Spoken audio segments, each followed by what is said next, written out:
All right, so today we're here with Diego, and this is his roadmap to success. Now, when I got here, he jumped up a couple of times, but he quickly realized that since I didn't reinforce that by petting him or really engaging with him, that he sat down, and that's what we would start calling manding. So manding is when a dog sits politely for attention automatically. So he's already kind of on his way to do that, and that's something I want the guardians to keep up, is when they come through the door, if he's being excitable, to just ignore him. Ignoring him definitely means not making eye contact. Now, one of the quickest ways for this to go wrong is that he's not jumping, and then you look at him directly and he starts to jump up. So at that point, when you walk through the door, just don't make eye contact and go right to doing whatever you're about to do. If you have groceries, go and put them in the kitchen.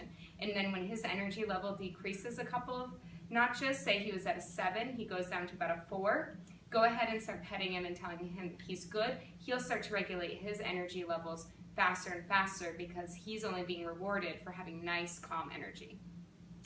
So the first exercise that we worked on today was the leadership exercise. And I want to encourage all of the guardians of the house to be practicing this twice a day with him at separate times. So practicing maybe once in the morning and then in the afternoon, twice a day for the next 2 weeks. After the 2 weeks, I want you to start practicing that at least once a day. When you get to doing it once a day, try to vary that up, sometimes in the morning, the afternoon, the evening, and mix it up. So he starts to realize that he has to be doing the leadership exercise at different times, and if you can, even try it in different rooms as he gets better and better. A place to do this that would be excellent is over by the front door. So a great place to do this exercise would be in a place that's more challenging for him already. So you're making sure you're establishing that you're the leader in that specific location and that space. Okay, now the other thing, we implemented a rule that the primary guardian had already used, but I just want to make sure that we reinforce that, is that he cannot go through the door, any door, to go outside, the back door, the front door, until he's been given permission, and he's going to sit and wait at the door. If he sits and then he gets back up when you start to open the door, just shut the door and wait for him to sit again. If need be, move him back or walk away for a minute and then come back. And if you ask him to sit and you go to open the door and he gets back up, walk away for 2 minutes and keep increasing how long it takes for him to get outside, so he starts to sit and just wait, because that's the fastest way for him to get outside. All right, the next thing I want to talk about is him and his leash manners. So he really wants to pull and work, try to be the leader when out on a walk. Unlike the other dogs, he's not engaged in smelling as much as he is wanting to establish that he's the leader and try to walk in the forward position.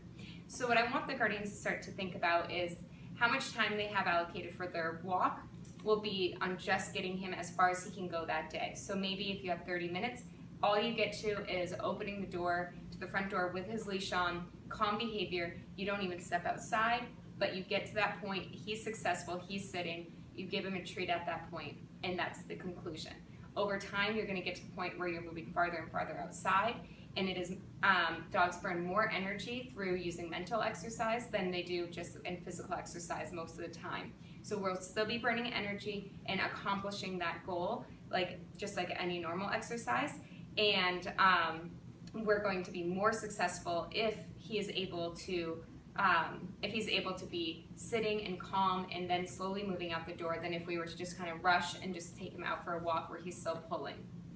The next thing that I wanted to mention is that when you're working on working with the frisbee or the tug toy, always make sure you have a really high value treat. That might be the cheese. And when you throw the toy to him, bring the cheese out as soon as he drops it, say the word drop to mark it, and then give him the cheese. Anything that's more challenging for him, such as the reverse sit exercise, which I want you to practice at least once a day throughout different parts of the house. Work inside and then slowly increase the difficulty by going out to the back porch or to the backyard. When he's successful outside in the backyard, then try going out to the front yard and then go out to the driveway. So we're going to slowly increase how challenging that is for him, to the point where he starts being very successful at dropping the frisbee, the ball, and doing a reverse sit and walking in a loose leash manner in different settings. So we want to make sure that he's transferring that knowledge, but he has a really good base at each step. So inside, you want him to be doing everything perfectly before you increase the difficulty level. I want to remind the guardians to be petting with a purpose, so pet him for good behavior and don't pet him when he's being anxious or barking, and to use counter conditioning when he's reacting to noises. That's in the video above, so I want to direct you to that video for more information about that. And remember, everything you do trains your dog, only sometimes you mean it.